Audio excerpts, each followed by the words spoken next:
ಇದು fish amino acid. ಇದು ಹುಳಿ ಮಜ್ಜಿಗೆಗೆ ಒಳಗಡೆ ನೋಡಿ ತಾಮ್ರದ ಚೆಂಬು ಹಾಕಿದ್ವಿ. ಒಂದಕ್ಕೂ ನಾನು ತಿರುಗಿಸು, ಪ್ರತಿಯೊಂದನ್ನು ಬಿಡು, ತುಂಬು, ಮಾಡು ಎಲ್ಲ ತುಂಬಾ ಕಷ್ಟ ಇದೆ ಇವೆಲ್ಲನೂ. ಸಾವಯವ ಕೃಷಿಗೆ ಯಾಕೆ ಹಿನ್ನಡೆ ಆಗುತ್ತೆ, ಇದೊಂದು ದೊಡ್ಡ ಕಾರಣ. ಕೆಮಿಕಲ್ ಫಾರ್ಮಿಂಗ್ ಯಾಕೆ ಮುಂದೆಲ್ಲ ಈಸಿಯಾಗಿ ಮಾಡ್ತೀವಿ ಅಂತಂದ್ರೆ, ಏನೋ ಒಂದು ಪಟ್ನ ತಗೊಂಬ ಒಂದು ಕಲ್ಸು ಹಾಕ್ಬಿಡು, ಇದು ತುಂಬಾ ಶ್ರಮ ಕೇಳುತ್ತೆ, ಟೈಮ್ ಕೇಳುತ್ತೆ ನಮ್ನೆಲ್ಲನೂ, ಮತ್ತೆ ತುಂಬಾ ನಿಧಾನಕ್ಕೆ ರಿಸಲ್ಟ್ಸ್ ತೋರಿಸುತ್ತೆ. ಅಂತ ಸಂದರ್ಭದಲ್ಲಿ ಇವರು ಲೇಬರ್ ಕಡಿಮೆ ಮಾಡ್ಕೊಂಡು ಆಟೋಮೇಷನ್ ಮಾಡಿದ್ದಾರೆ. ಬನ್ನಿ ಆಟೋಮೇಷನ್ ಬಗ್ಗೆ ಕೇಳೋಣ ಏನ್ ಹೇಳ್ತಾರೆ ಅಂತ. ಇದೇನು ಒಂದು 3 ರೂಪೀಸಿಂದ 6 ರೂಪೀಸ್ ಒಂದೊಂದು ನಲ್ಲಿಗಳು ಅಷ್ಟೇನೆ. ಮತ್ತೆ ಇದೆಲ್ಲ ನಮ್ಮ ಮಾಮೂಲಿ ಜಮೀನಿಗೆ ಯೂಸ್ ಮಾಡುವಂತ ಡ್ರಿಪ್ ಪೈಪ್. ಇದನ್ನ ಏನ್ ಮಾಡ್ತೀವಿ, ಒಟ್ಟಿಗೆನೆ ಎಲ್ಲದಕ್ಕೂ ಓಪನ್ ಮಾಡ್ಬಿಟ್ಟು 40 ಮಿನಿಟ್ಸ್ಗೆಲ್ಲ ಎಲ್ಲ ಡ್ರಮ್ಗಳು ತುಂಬುತ್ತೆ. ಜಮೀನಿಗೆ ಇದನ್ನೆಲ್ಲ ಕೊಡಬೇಕು. ಬಿನ್ಗೆಲ್ ತಗೊಂಡೋಗಿ ಸುರಿಯಕ್ಕಾಗತ್ತಾ ಇವತ್ತು? ತುಂಬಾ ಕಷ್ಟ ಇದೆ, ಎಲ್ಲ ಮಾಡೋಕ್ಕಾಗೋದಿಲ್ಲ. ಸೊ ಅದನ್ನ ಇವರು ಡ್ರಿಪ್ ಮುಖಾಂತರ ಅಥವಾ ಸ್ಪ್ರಿಂಕ್ಲರ್ ಮುಖಾಂತರ ಯಾವ ರೀತಿ ಕೊಡ್ತಾರೆ ಕೇಳ್ಕೊಳ್ಳೋಣ. ಪ್ರತಿ ಒಂದೊಂದು ಡ್ರಮ್ಗೂ ನಾವು ಸಪರೇಟ್ ಗೇಟ್ ವಾಲ್ಗಳನ್ನ. ಇದು ಗೋಕೃಪಾಮೃತ ಜಲ ಇವತ್ತು ರೆಡಿ ಆಗಿದೆ. ಇದು ಓಪನ್ ಮಾಡ್ತಾ ಇದೀನಿ ಈಗ. ಇಲ್ಲಿ ನೋಡಿ ಸರ್, ನೋಡಿ ಅಲ್ಲಿ ಬಂತು. ಈಗ ಇಲ್ಲಿ ಬರುತ್ತೆ. ಈಗ ನಾವು ಲೋಕೇಶ್ ಅವರ ಒಂದು ಬಯೋ ರಿಸೋರ್ಸ್ ಸೆಂಟರ್ ಅಥವಾ ಆರ್ಗ್ಯಾನಿಕ್ ಇನ್ಪುಟ್ ಸೆಂಟರ್ಗೆ ಬಂದಿದ್ದೀವಿ. ಇಲ್ಲಿ ಅವ್ರ ತೋಟಕ್ಕೆ ಬೇಕಾಗತಕ್ಕಂತಹ ಸೂಕ್ಷ್ಮಜೀವಿಗಳನ್ನ ವೃದ್ಧಿ ಮಾಡಿಕೊಂಡು ಅದನ್ನ ಹೇಗೆ ಮಾಡ್ತಾರೆ, ಜಮೀನಿಗೆ ಹೆಂಗೆ ಕೊಡ್ತಾರೆ, ಗಿಡಗಳಿಗೆ ಹೆಂಗೆ ಕೊಡ್ತಾರೆ ಅಂತ ತಿಳ್ಕೊಳ್ಳೋಣ. ಅವ್ರ ಹತ್ರ ತುಂಬಾ ಚೆನ್ನಾಗಿ ಮಾಡಿದ್ದಾರೆ, ಆಟೋಮೇಷನ್ ಎಲ್ಲ ಮಾಡಿದ್ದಾರೆ. ಅದು ಕೇಳ್ಕೊಳ್ಳೋಣ ಅದ್ರ ಬಗ್ಗೆ. ಸರ್ ಆ್ಯಕ್ಚುಲಿ ಇನ್ ಕೇಸ್ ಇದನ್ನು ನಾವು ಹೆಂಗೆ ಪ್ಲ್ಯಾನ್ ಮಾಡ್ಕೊಂಡಿದ್ದೀವಿ ಅಂದರೆ, ವೀಕೆಂಡ್ ಫಾರ್ಮರ್ ಬಂದರೂ ಕೂಡ ವರ್ಕೌಟ್ ಆಗಬೇಕು ಅಂತ. ಅದನ್ನು ಹೆಂಗೆ ಮಾಡಿದ್ದೀವಿ ಅಂತ ಅನ್ನೋದಕ್ಕೆ ಮುಂಚೆ ನಾವು ಏನೇನು ಮಾಡಿದ್ದೀವಿ ಅಂತಂತ ನಾನು ಹೇಳ್ತೀನಿ. BRC ಅಂತಂದರೆ ಬಯೋ ರಿಸೋರ್ಸ್ ಸೆಂಟರ್ ಅಂತಂತ. ನಾವು ಇದನ್ನು ಆ್ಯಕ್ಚುಲಿ ಗೌರ್ಮೆಂಟ್ ಯಾವುದೇ ಸಬ್ಸಿಡಿ ತೊಗೊಂಡಿಲ್ಲ, ನಮ್ಮ ಓನಾಗಿ ಮಾಡ್ಕೊಂಡಿರೋದು. ಯಾಕಂದರೆ BRC ಅಂತಂದರೆ ತುಂಬ ಜನ ತಪ್ಪಾಗಿ ತಿಳ್ಕೊಂಬಿಡ್ತಾರೆ. ಯಾಕಂದರೆ ತಾಲೂಕಿಗೆ 2-3 BRC ಕೊಡ್ತಾರೆ, ಗೌರ್ಮೆಂಟ್ ಅವರಿಗೆ ಲಕ್ಷಾಂತರ ರೂಪಾಯಿ ಕೊಡ್ತಾರೆ ಅಂತ. ಆ ಥರದ್ದೇನಿಲ್ಲ, ನಾವು ಸ್ವಂತವಾಗಿ ಸೆಟಪ್ ಮಾಡ್ಕೊಂಡಿದ್ದೀವಿ. ಇದರಲ್ಲಿ ಏನಂತಂದರೆ ಫಸ್ಟು ಗೋಕೃಪಾಮೃತ ಮಾಡ್ಕೊಂಡಿದ್ದೀವಿ. ಗೋಕೃಪಾಮೃತದ ಅಡ್ವಾಂಟೇಜ್ ಏನಂತಂದರೆ, ನಮಗೆ ಬಯೋಎಕಲಾಜಿಕಲ್ ಲೈಫ್ನ ತುಂಬ ಇಂಪ್ರೂವ್ ಮಾಡ್ತದೆ, ಸಾಯಿಲ್ ಸ್ಟ್ರಕ್ಚರ್ನ ಎನ್ಹ್ಯಾನ್ಸ್ ಮಾಡುತ್ತೆ. ಮತ್ತು ಆಳದಲ್ಲಿ ಕೂಡ ಎರೆಹುಳಗಳಿದ್ದರೆ ಅದನ್ನು ಈಚೆ ಬಂದು ರೈತನಿಗೆ ಹೆಲ್ಪ್ ಮಾಡೋ ಅಷ್ಟು ಶಕ್ತಿ ಗೋಕೃಪಾಮೃತದಲ್ಲಿದೆ. ಮತ್ತು ಎಕೋಫಂಗಿ ಅಂತಂತ ನಮಗೆ ಮೈಟ್ಸ್ ಮತ್ತು ಇದು ಬರ್ತದಲ್ಲ, ಅದಕ್ಕೆಲ್ಲ ನಾವು ಸ್ಪ್ರೇ ಮಾಡಿದ್ರೆ ತುಂಬ ಎಫೆಕ್ಟಿವ್ ಆಗಿ ವರ್ಕ್ ಆಗ್ತದೆ. ವ್ಯಾಮ್ ಕೂಡ ಈಗ ಸರಿ ಹೇಳ್ದಂಗೆ ಇದು ಬ್ರಿಡ್ಜ್ ಆಗಿ ವರ್ಕ್ ಮಾಡುತ್ತೆ. ಇದು ಒಂದು ಪ್ಯಾರಾಸೈಟ್, ಇದು ಬಯೋ ಫರ್ಟಿಲೈಸರ್. ಇದು ತುಂಬ ಚೆನ್ನಾಗಿ ವರ್ಕ್ ಮಾಡುತ್ತೆ. ಗಿಡಗಳ ಗ್ರೋತು ಕೂಡ ಹೆಲ್ಪ್ ಆಗುತ್ತೆ. ದೂರದಲ್ಲಿರುವಂಥ ಪೋಷಕಾಂಶಗಳನ್ನು ಕೂಡ ಹತ್ತಿರಕ್ಕೆ ಎಳ್ಕೊಂಡು ಕೊಡೋದ್ರಲ್ಲಿ ತುಂಬ ಕೆಲಸ ಮಾಡ್ತದೆ. ಇದು ಬಯೋ NPK, ನೈಟ್ರೋಜನ್, ಫಾಸ್ಫರಸ್ ಮತ್ತು ಪೊಟ್ಯಾಷಿಯಂ ನಾವೇನು ಕೊಡ್ತೀವಿ ಅದನ್ನು ಬಯೋ NPK ಮೂಲಕನೇ ಕೊಡ್ಬೋದು. ನಾವು 1000 ಗಟ್ಟಲೆ ಲಕ್ಷಗಟ್ಟಲೆ ಗೊಬ್ಬರ ಕೊಟ್ಟು ತಂದು ಹಾಕೋದ್ರ ಬದಲು ಇದನ್ನು ಒಂದು ಸಲ ತಂದುಕೊಂಡ್ರೆ ನಾವೇ ಎನ್ಹ್ಯಾನ್ಸ್ ಮಾಡ್ಕೋಬೋದು. ಮತ್ತು ಇದಿಷ್ಟು ಬಯೋ ಎಂಜೈಮ್ಸ್ ಅಥವಾ ನಾವು ಬಯೋ ಫರ್ಟಿಲೈಸರ್ ನಾವು ಏನು ಮಾಡ್ಕೊಂಡಿದ್ದೀವಿ ಅದನ್ನು ಬರೀ ಒಂದು ಸಲ ತಂದುಕೊಂಡ್ರೆ ಸಾಕು. ಬರೀ 2 kg ಬೆಲ್ಲ, ಕೆಲವೊಂದಕ್ಕೆ ಬರೀ 1 kg ಬೆಲ್ಲ ಹಾಕೋದ್ರ ಮೂಲಕ ನಾವೇ ಅದನ್ನು ಮಲ್ಟಿಪ್ಲೈ ಮಾಡ್ಕೊಳ್ತಾ ಹೋಗ್ಬೋದು. ಅದರ ಲೈಫ್ ಟೈಮ್ ನಾವು ಯೂಸ್ ಮಾಡ್ಬೋದು. ಇದೊಂದು NWDC ಮತ್ತು ಟ್ರೈಕೋಡರ್ಮ ಮತ್ತು OWDC. ಇದು ಜೊತೆಗೆ ನಾವೇನು ಮಾಡಿದ್ದೀವಿ, ಒಂದು 3 ಡ್ರಮ್ ಅಷ್ಟು ಎರೆಜಲ ವರ್ಮಿ ವಾಶ್ ಎರೆಜಲ ಘಟಕ ಮಾಡ್ಕೊಂಡಿದ್ದೀವಿ.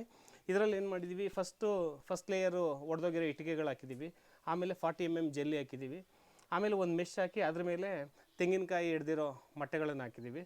ಆಮೇಲೆ ನಮ್ಮದೇ ದೇಸಿ ಹಸುದು ಒಣಗಿರೋ ಸಗಣಿ ಮತ್ತು ಅದರ ಹುಲ್ಲು ವೇಸ್ಟ್ ಆಗಿರುತ್ತಲ್ಲ ಜಮೀನಲ್ಲಿ, ಅದ್ರ ಹುಲ್ಲುಗಳು ಹಾಕಿದ್ದೀವಿ. ನಮ್ಮ ಹಲಸಿನ ಮರದ ಎಲೆಗಳು ಹಾಕಿದ್ದೀವಿ. ಅದೇ ಥರ ಸಗಣಿ ಹುಲ್ಲು ಒಣಗಿರೋಂಥ ವೇಸ್ಟ್ನ ಒಂದು ಸಲ ಫಿಲ್ ಮಾಡಿ ಒಂದು 15 ಡೇಸು ಒಂದೊಂದು ಬಿನ್ಗೆ ನೀರು ಹಾಕಿದ್ದೀವಿ. ಅದೆಲ್ಲ ವಾಶ್ ಆಗಿ ಒಳಗಡೆ ಮೀಥೇನೆಲ್ಲ ರಿಲೀಸ್ ಆದಮೇಲೆ ನಾವು ಕೈಯಾಗಿ ನೋಡಿದಾಗ ಅದು ತಣ್ಣಗಿರಬೇಕು. ತಣ್ಣಗಾದಮೇಲೆ ನಾವು ಇದ್ರೊಳಗಡೆಗೆ 1 kg ಎರೆಹುಳುಗಳನ್ನು ಬಿಟ್ಟಿದ್ದೀವಿ. ಅದಾದ ಒಂದು 8-10 ಡೇಸ್ ಆದಮೇಲೆ 1 ಲೀಟ್ರ್ ನೀರು ಬೆಳಿಗ್ಗೆ ಮತ್ತು ರಾತ್ರಿ ಹಾಕೋದು ತಪ್ಪಲಿ ಅಂತ ಹೇಳ್ಬಿಟ್ಟು ನಾವೇನು ಮಾಡಿದ್ದೀವಿ, ಈ ಥರ ಒಂದೊಂದು ಪಾಟ್ಗಳನ್ನು ಕಟ್ಟಿ ಇದಕ್ಕೆ 3 ಲೀಟರ್ ವಾಟರ್ ಫಿಲ್ ಮಾಡ್ತೀವಿ. 1.5 ಡೇ ಬರ್ತದೆ. ಇದು ಡ್ರಿಪ್ ಬೈ ಡ್ರಿಪ್ ಬರುತ್ತೆ. ಸ್ವಲ್ಪ ನೀವು ಝೂಮ್ ಮಾಡಿದ್ರೆ ಇಲ್ಲಿ ನೋಡ್ಬೋದು.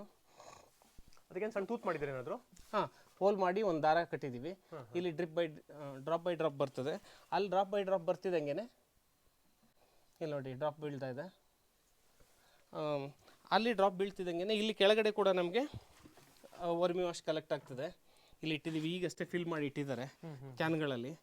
ಅದಲ್ಲದೆ ನಾವು ವರ್ಮಿ ವಾಶ್ ಮಾಡ್ಕೊಳ್ಳೋದ್ರ ಜೊತೆಗೆ ನಮ್ಮ ಮನೆಯಲ್ಲೇ ಉಳಿದಿರೋ ಅನ್ನಕ್ಕೆ ನಾವು ಸಾವಯವ ಬೆಲ್ಲ ಹಾಕಿಟ್ಟಿದ್ದೀವಿ.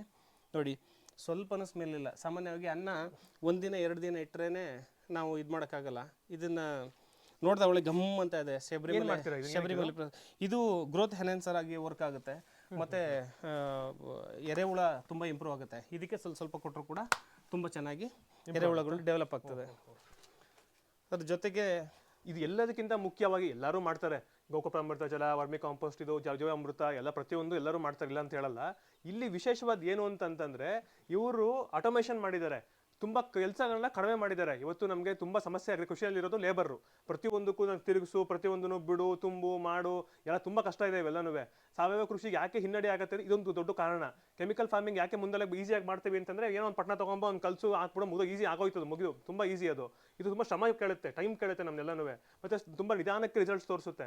ಅಂತ ಸಂದರ್ಭದಲ್ಲಿ ಇವರು ಲೇಬರ್ ಕಡಿಮೆ ಮಾಡ್ಕೊಂಡು ಆಟೋಮೇಷನ್ ಮಾಡಿದ್ದಾರೆ. ಬನ್ನಿ ಆಟೋಮೇಷನ್ ಬಗ್ಗೆ ಕೇಳೋಣ ಏನ್ ಹೇಳ್ತಾರೆ ಅಂತ. ಈಗ ಪೈಪಲ್ಲಿ ಹಾಕಿದ್ರಲ್ಲ, ಏನ್ ಸರ್ ಇದು? ಈಗ ಆಗ್ಲೇ ಹೇಳಿದ್ನಲ್ಲ, ಈಗ ನಾವೇನೋ ಈಗ ಇಲ್ಲೇ ವಾಸ ಮಾಡೋರು ಆ ಥರದವರೆಲ್ಲ ಸಾವಯವ ಅಗ್ರಿಕಲ್ಚರ್, ಸಾವಯವ ಕೃಷಿ ಮಾಡೋದು ಸುಲಭ ಅಂತ ಹೇಳ್ತಾರೆ. ಈಗ IT BT ನಲ್ಲಿರೋರು ಕೂಡ ಸಾವಯವಕ್ಕೆ ಬರಕ್ಕೆ ಆಗಲ್ವಾ? ಎಷ್ಟೋ ಜನ ಏನು ಮಾಡ್ತಾ ಇದ್ದಾರೆ, ಮಿಸ್ಕನ್ಸೆಪ್ಷನ್, ಬರೀ ಯೂಟ್ಯೂಬ್ ನೋಡ್ಕೊಂಡು ಲಕ್ಷ ಬೆಳೆದೆ ಕೋಟಿ ಬೆಳೆದೆ ಅನ್ನೋದನ್ನ ನೋಡ್ಕೊಂಡು ಬಂದು ಸಾವಯವ ಕೈ ಸುಟ್ಕೊಂಡು ವಾಪಸ್ ಹೋಗ್ತಾ ಇದ್ದಾರೆ. ನಮಗೆ ಬಂದಿದ್ದಕ್ಕಿಂತ ಹೆಚ್ಚಿಗೆ ವಾಪಸ್ ಹೋಗೋರು ಕಂಡ್ರೆ ತುಂಬ ಬೇಜಾರು. ಬರುವಾಗ ಖುಷಿಗಿಂತ ವಾಪಸ್ ಹೋಗೋರು ಕಂಡ್ರೆ ಬೇಜಾರು. ಯಾಕಂದರೆ ಒಬ್ಬೊಬ್ಬ ಕೂಡ ಅವನು 10,000 ಜನ ಸಾಫ್ಟ್ವೇರ್ ಫೀಲ್ಡಿಂದ ಅಥವಾ ಸಿಟಿಯಿಂದ ವಾಪಸ್ ಯಾರು ಬರಬೇಕು ಅಂತ ಇರ್ತಾರೆ, ಅವ್ರಿಗೆ ಇವರು ಥ್ರೆಟ್ ಮಾಡ್ದಂಗೆ ಆಗುತ್ತೆ, ಅವ್ರು ಇಂಟ್ರೆಸ್ಟೇ ಕಳ್ಕೊಂಡ್ಬಿಡ್ತಾರೆ ಅಗ್ರಿಕಲ್ಚರ್ಗೆ. ಸೊ ಹಂಗಾಗಿ ನಾವೇನು ಮಾಡಿದ್ದೀವಿ ಅಂತಂದ್ರೆ ಇಲ್ಲೊಂದು ಆಟೋಮೇಷನ್ ಮಾಡಿದ್ದೀವಿ. ಆಟೋಮೇಷನ್ ಏನು ಮಾಡಿದ್ದೀವಿ ಅಂತಂದ್ರೆ, ಇಲ್ಲ ಆಟೋಮೇಷನ್ ಏನು ಮಾಡಿದ್ದೀವಿ ಅಂದರೆ, ಫಸ್ಟ್ ಇದಕ್ಕೆ ನಮಗೆ ನೀರು ತುಂಬಬೇಕು. ನೀರು ತುಂಬೋದಕ್ಕೆ ನಾವು ಮ್ಯಾನುವಲ್ ಆಗಿ ತುಂಬಬೇಕು. ಮ್ಯಾನುವಲ್ ಆಗಿ ತುಂಬೋದ್ರ ಬದಲು ನಾವೇನು ಮಾಡಿದ್ದೀವಿ, ಇಲ್ಲಿ ಪಂಪ್ ಸೆಟ್ ಇದೆ, ಬೋರ್ವೆಲ್ ಇದೆ ನೋಡಿ, ಇಲ್ಲಿ ಬೋರ್ವೆಲ್ ಇದೆ. ಈ ಬೋರ್ವೆಲ್ ಇಂದ ಇಲ್ಲೊಂದು ಔಟ್ಪುಟ್ ಪೈಪ್ ತಗೊಂಡಿದ್ದೀವಿ. ಆ ಪೈಪನ್ನು ನಾವು ಇಲ್ಲಿ ಕನೆಕ್ಟ್ ಮಾಡ್ತು ಅಂದರೆ, ಇಲ್ಲಿ ಕನೆಕ್ಟ್ ಮಾಡಿ ಪ್ರತಿ ಡ್ರಮ್ಗಳಿಗೂ ಒಂದೊಂದು ಬನ್ನಿ ನೋಡಿ, ಅಲ್ಲಿ ಬೋರ್ವೆಲ್, ಆ ಬೋರ್ವೆಲ್ ಇಂದ ಒಂದು ಔಟ್ಪುಟ್ ಪೈಪ್ ಇದೆ. ಆ ಔಟ್ಪುಟ್ ಪೈಪ್ ನೋಡಿ ಅವರು ಮನೆಗೆ ಯೂಸ್ ಮಾಡ್ಕೊಂತಾ ಇದ್ದಾರೆ, ಬಾಕಿ ಟೈಮಲ್ಲಿ ಬೇಕು ಇದಕ್ಕೂ ಯೂಸ್ ಮಾಡಬಹುದು ಅಲ್ವಾ? ಇದು ಕನೆಕ್ಟ್ ಮಾಡ್ಕೊಂಡ್ಬಿಟ್ರೆ ಇಲ್ಲಿ ಕಾಣುವಂತ ಕಪ್ಪು ಪೈಪ್ಗೆ ಈ ಡ್ರಿಪ್ ಪೈಪ್ ತರದ್ದು, ಈ ಡ್ರಿಪ್ ಪೈಪ್ ಅಲ್ಲಿ ಮೇಲ್ಗಡೆ ಹೋಗುತ್ತೆ, ಮೇಲ್ಗಡೆಯಿಂದ ಹೋಗಿ ಇಲ್ಲಿ ಪ್ರತಿಯೊಂದಕ್ಕೂ ಇದು ಸಣ್ಣ ಮೆಕ್ಯಾನಿಸಮ್. ಇದೇನು ಒಂದು 3 ರೂಪೀಸ್ ಇಂದ 6 ರೂಪೀಸ್ ಒಂದೊಂದು ನಲ್ಲಿಗಳು ಅಷ್ಟೇನೆ. ಮತ್ತೆ ಇದೆಲ್ಲ ನಮ್ಮ ಮಾಮೂಲಿ ಜಮೀನಿಗೆ ಯೂಸ್ ಮಾಡುವಂತ ಡ್ರಿಪ್ ಪೈಪ್. ಇದನ್ನ ಏನ್ ಮಾಡ್ತೀವಿ, ಒಟ್ಟಿಗೆನೆ ಎಲ್ಲದಕ್ಕೂ ಓಪನ್ ಮಾಡ್ಬಿಟ್ಟು ಒಂದು 15% ಇದನ್ನ ಬಿಡ್ತೀವಿ. ಟೋಟಲ್ 100% ಆಗಬೇಕು ಆ ಪೈಪಲ್ಲಿ ಬರೋ ನೀರು. ಸೊ ನಾವು ಒಂದು 15% ಇದನ್ನ ಬಿಟ್ಟಾಗ ಏನಾಗ್ತದೆ, ಅರೌಂಡ್ 95% ಇದಾಗುತ್ತೆ. 95% ಅಲ್ಲಿ ಪೂರ್ತಿ ಫಿಲ್ ಆಗುತ್ತೆ ನಮಗೆ. ಆಲ್ಮೋಸ್ಟ್ ಒಂದು 40 ಮಿನಿಟ್ಸ್ಗೆಲ್ಲ ಎಲ್ಲ ಡ್ರಮ್ಗಳು ತುಂಬಿಡುತ್ತೆ. ಮತ್ತೆ ಎಲ್ಲದಕ್ಕೂ ಕೂಡ ಸಪರೇಟ್ ನಲ್ಲಿಗಳು ಹಾಕಿದೀವಿ. ಯಾವ್ದು ಬೇಕೋ ಅದನ್ನ ತುಂಬಿಸ್ಕೊಬಹುದು, ಯಾವ್ದು ಬೇಕೋ ಅದು ಬೇಡ. ನೋಡಿ ಯಾವ ಡ್ರಮ್ ಬೇಕೋ ಆ ಡ್ರಮ್ ನ ಬೇಕಾದ್ರೆ ತುಂಬಿಸ್ಕೊಬಹುದು. ಈಗ ನಮಗೆ ಎಲ್ಲಾದು ಬೇಡ, ಒಂದೇ ಒಂದು ಬೇಕು ಅಂತಂದಾಗ ಬರೀ ಇದನ್ನ ಮಾತ್ರ ಓಪನ್ ಮಾಡಿದಾಗ 100% ನೀರು ಬೀಳುತ್ತೆ ಇದೊಂದ್ರಲ್ಲೇನೆ. ಮತ್ತೆ ಔಟ್ಪುಟ್, ಈಗ ಇನ್ಪುಟ್ ಆಯ್ತು, ಇದು ಇನ್ಪುಟ್ ಆದ್ಮೇಲೆ ನೀರು ಬರುತ್ತೆ. ನೀರು ಬಂದ ಮೇಲೆ ನಾವು ಇದಕ್ಕೆ ಗೋಕೃಪಾಮೃತ, ಜೀವಾಮೃತ, ಬೇರೆ ಬೇರೆ ರೀತಿಯ ಕಲ್ಚರ್ಸ್ ಎಲ್ಲ ಮಾಡಿದ್ದಾರೆ ಇವರು. ಇದು ಆದ ನಂತರ ಇದನ್ನ ಏನ್ ಗೊತ್ತಾ, ಕೆಲವೊಂದಕ್ಕೆ 7 ದಿನ, ಕೆಲವೊಂದಕ್ಕೆ 10 ದಿನ, ಕೆಲವೊಂದಕ್ಕೆ ಜಾಸ್ತಿ ದಿನ, ಕಡಿಮೆ ದಿನ ಎಲ್ಲ ಇರ್ತವೆ, ನಿಮ್ಗೆಲ್ಲ ಗೊತ್ತಿರುವಂತ ವಿಷಯ. ಅದನ್ನು ಟೆಕ್ನಿಕಾಲಿಟೀಸ್ ಬೇಡ, ಇಲ್ಲಿ ಆಟೋಮೇಷನ್ ನೋಡ್ಕೊಳ್ಳೋಣ. ಇವಾಗ ಈಗ ಇದೆಲ್ಲ ರೆಡಿ ಆಗಿದೆ ಅನ್ಕೊಳ್ಳೋಣ. ಈಗ ಗೋಕೃಪಾಮೃತ ರೆಡಿ ಇದೆ, ಅದು ವ್ಯಾಮ್ ರೆಡಿ ಇದೆ, NPK ರೆಡಿ ಇದೆ. ಈಗ ನಾನು ನನ್ನ ಜಮೀನಿಗೆ ಇದನ್ನೆಲ್ಲ ಕೊಡಬೇಕು. ಬಿನ್ಗೆಲ್ ತಗೊಂಡೋಗಿ ಸುರಿಯಕ್ಕಾಗತ್ತಾ? ಇವತ್ತು ತುಂಬಾ ಕಷ್ಟ ಇದೆ, ಎಲ್ಲ ಮಾಡೋಕ್ಕಾಗೋದಿಲ್ಲ. ಸೊ ಅದನ್ನ ಇವರು ಡ್ರಿಪ್ ಮುಖಾಂತರ ಅಥವಾ ಸ್ಪ್ರಿಂಕ್ಲರ್ ಮುಖಾಂತರ ಯಾವ ರೀತಿ ಕೊಡ್ತಾರೆ ಕೇಳ್ಕೊಳ್ಳೋಣ. ಸರ್ ಬನ್ನಿ ಸರ್. ಈಗ ಇಲ್ಲೇನ್ ಮಾಡಿದೀವಿ, ಪ್ರತಿ ಒಂದೊಂದು ಡ್ರಮ್ಗೂ ನಾವು ಸಪರೇಟ್ ಗೇಟ್ ವಾಲ್ಗಳನ್ನ ಮಾಡ್ಕೊಂಡ್ಬಿಟ್ಟಿದ್ದಾರೆ. ಗೇಟ್ ವಾಲ್ಗಳನ್ನ ಇಟ್ಕೊಂಡು ಏನ್ ಮಾಡಿದ್ವಿ, ಒಂದ್ ವೇಳೆ ಈಗ ನಮ್ಗೆ 2-3 ಬೇಕು ಅಂತಂದ್ರೂ ಕೂಡ 2-3 ಬಿಟ್ಕೊಬಹುದು. ಈಗ ಒಂದೇ ಒಂದು ಬೇಕು ಅಂತಂದ್ರೆ ಒಂದನ್ನ ಬೇಕಾದ್ರೂ ಬಿಟ್ಕೋಬಹುದು. ಇಲ್ಲಿ ಏನ್ ಮಾಡಿದೀವಿ, ಎಲ್ಲಾ ಗೇಟ್ ವಾಲ್ಗಳಿಗೂ ಈ ತರ ಹಾಕಿ ಇಲ್ಲೊಂದು ಬೆಂಡ್ ಹಾಕಿ, ಇಲ್ಲೊಂದು ಬೆಂಡ್ ಹಾಕಿದ್ದಾರೆ, ಎಲ್ ಆಂಗಲ್ ಹಾಕೊಂಡಿದೀವಿ. ಲಾಸ್ಟ್ ಈ ಎಲ್ ಆಂಗಲ್ ಹಾಕೊಂಡು ಇಲ್ಲಿಂದ ಏನ್ ಮಾಡ್ತೀವಿ, ನಾವು ಈ ರೀತಿ ಒಂದು ಪೈಪ್ ಕನೆಕ್ಟ್ ಮಾಡ್ತೀವಿ ಅಲ್ಲಿ. ತೋರಿಸಿ ಸರ್, ಇಲ್ಲಿ ತೋರಿಸಿ. ಅಥವಾ ಈ ಕಡೆದು ಕೊಡ್ಲಾ ಸರ್ ಕಾಲರ್? ಬಟ್ ಆಯ್ತು ಸಾಕು ಸರ್. ಈ ಆ ಕಾಲರಿಂದ ಯಾವ್ದಾದ್ರು ಒಂದನ್ನ ಓಪನ್ ಮಾಡಿ ಸರ್. ಈ ಡ್ರಮ್ಗೆ ಎಳ್ಸ್ಕೊಳ್ತೀವಿ. ಯಾವ್ದನ್ನಾದ್ರೂ ಅಲ್ಲಿ ಒಂದು ಓಪನ್ ಮಾಡೋದು ನೋಡಿ ಸರ್. ಅದು ಒಂದು ನೋಡಿ, ಯಾವ್ದಾನ ಒಂದು ಸುಮ್ಮನೆ ತೋರಿಸಿ, ಟ್ರಯಲ್ ಸುಮ್ಮನೆ ತೋರಿಸ್ತೀನಿ ನಿಮಗೆ. ಹೌದು, ಇದು ಗೋಕೃಪಾಮೃತ ಜಲ ಇವತ್ತು ರೆಡಿ ಆಗಿದೆ. ಇದು ಓಪನ್ ಮಾಡ್ತಾ ಇದ್ದೀನಿ ಈಗ. ಇಲ್ಲಿ ನೋಡಿ ಸರ್, ನೋಡಿ ಅಲ್ಲಿ ಬಂತು. ಈಗ ಇಲ್ಲಿ ಬರುತ್ತೆ, ಇದು ಇಲ್ಲಿ ಬಂದು ಫಿಲ್ ಆಗುತ್ತೆ, ಇಲ್ಲಿ ಬಂದು ಫಿಲ್ ಆಗುತ್ತೆ. ಸೊ ಇಲ್ಲಿ ಬಂದು ಫಿಲ್ ಆಗಿದ್ದನ್ನು ನಾವೇನು ಮಾಡ್ತೀವಿ, ಇದೆ ಈಗ ನಾವು ಔಟ್ಪುಟ್ಗೆ ವಾಟ್ರ್ ಯಾವುದಕ್ಕೆ ತಗೊಂಡಿದ್ವಿ ಅದಕ್ಕೇನೆ ಇದನ್ನ ಈಗ ಇನ್ಪುಟ್ ಆಗಿ ಮಾಡ್ಕೊಳ್ತೀವಿ. ಇದರಿಂದ ಇಲ್ಲಿಗೆ ಎಳೆಯೋ ಥರ ಔಟ್ಪುಟ್ 1/2 HP ಮೋಟ್ರ್ ಹಾಕ್ಸ್ಕೊಂಡು 1/2 HP ಇಲ್ಲಿ ಕನೆಕ್ಟ್ ಮಾಡ್ತೀವಿ. ಇದೇನಾಗುತ್ತೆ, ಈಗ ಮೋಟ್ರ್ ಆನ್ ಆದಾಗ ನೀರಿನ ಜೊತೆ ಮಿಕ್ಸ್ ಆಗಿ ನಮಗೆ ಪ್ರತಿ ಗಿಡಕ್ಕೂ ಹೋಗುತ್ತೆ. ಸೊ ನಮ್ಗೆ ಇಲ್ಲಿ ಏನಂದರೆ ತುಂಬ ಟೈಮ್ ಸೇವ್ ಆಯಿತು, ಲೇಬರ್ ಓರಿಯೆಂಟೇಷನ್ ಕಡಿಮೆ ಆಯಿತು. ವೀಕೆಂಡ್ ಫಾರ್ಮಿಂಗ್ ಮಾಡೋರು ಕೂಡ ಆರಾಮಾಗಿ ಮಾಡ್ಬೋದು ಇದು. ಜೊತೆಗೆ ಈಗ ಆಯಿತು, ಇದೆಲ್ಲ ಮಾಡಿಬಿಟ್ವಿ, ಹೆಂಗಿದ್ರೆ ಗೋಕೃಪಾಮೃತ ಮತ್ತು ಇದನ್ನೆಲ್ಲ ತಿರುಗಿಸೋದು ಬೇಡವಾ? ಡೈಲಿ ನಾವು ತಿರುಗಿಸೋಕ್ಕೆ ಯಾರಾದರೂ ಬೇಕಲ್ವ? ಇಷ್ಟೆಲ್ಲ ಆಟೋಮೇಷನ್ ಮಾಡಿದ್ಮೇಲೆ ಅಂದ್ರೆ ಅದಕ್ಕೂ ಕೂಡ ನಾವು ಒಂದು ಇದು ಮಾಡಿದ್ದೀವಿ, ಆಟೋಮೇಷನ್ ಮಾಡಿದ್ದೀವಿ. ಕಾಣಿಸ್ತಾ ಇದೆ, ಈ ಕಡ್ಡಿಗಳು ಇದೆ, ಬಟ್ ಕಡ್ಡಿಗಳಕ್ಕಿಂತ ಹೆಚ್ಚಿಗೆ ನಮ್ಗೆ ಇನ್ನೊಂಥರ ಸಣ್ಣ ಇವತ್ತು ನಾನು ಇದು ಮಾಡಿದ್ದು ಇಂಪ್ಲಿಮೆಂಟೇಷನ್ ಮಾಡಿದ್ದು ಇದು ಹೆಂಗೆ ಅಂತಂದರೆ, ಇದು ಫಿಶ್ ಟ್ಯಾಂಕ್ ಅಕ್ವೇರಿಯಮ್ದು ಮೋಟರು. ಇದನ್ನು ನಾವೇನು ಮಾಡ್ತೀವಿ, ಇದಕ್ಕೆ ಒಂದು ಟೈಮರ್ ಬರ್ತದೆ, ನಾವು ಎಷ್ಟೊತ್ತು ಬೇಕೋ ಅಷ್ಟು ಸೆಟ್ ಮಾಡ್ಕೋಬೋದು. 10 ಸೆಕೆಂಡ್ಸು, 15 ಸೆಕೆಂಡ್ಸು, ಅಥವಾ ಎವ್ರಿ ಅವರು 10 ಸೆಕೆಂಡ್ಸ್, 15 ಸೆಕೆಂಡ್ಸ್, ಅಥವಾ ತುಂಬ ಆ ಡಿವೈಸ್ ರೇಟು ಕೂಡ ತುಂಬ ಕಡಿಮೆ ಇದೆ, ರೈತರು ತೊಗೋಬೋದು, ಏನು ಸಮಸ್ಯೆ ಆಗಲ್ಲ. ಇಲ್ಲಿ ನೋಡಿ, ಇದನ್ನು ಆನ್ ಮಾಡಿಬಿಟ್ಟಿರ್ತೀವಿ. ಆನ್ ಮಾಡಿಬಿಟ್ಟಾಗ ಇಲ್ಲೇನಾಗುತ್ತೆ, ಇಲ್ಲಿ ನೋಡಿ, ಇಲ್ಲಿ ಸ್ವಲ್ಪ ಝೂಮ್ ಮಾಡಿ ಬರ್ತಾ ಗೊತ್ತಾಗುತ್ತೆ.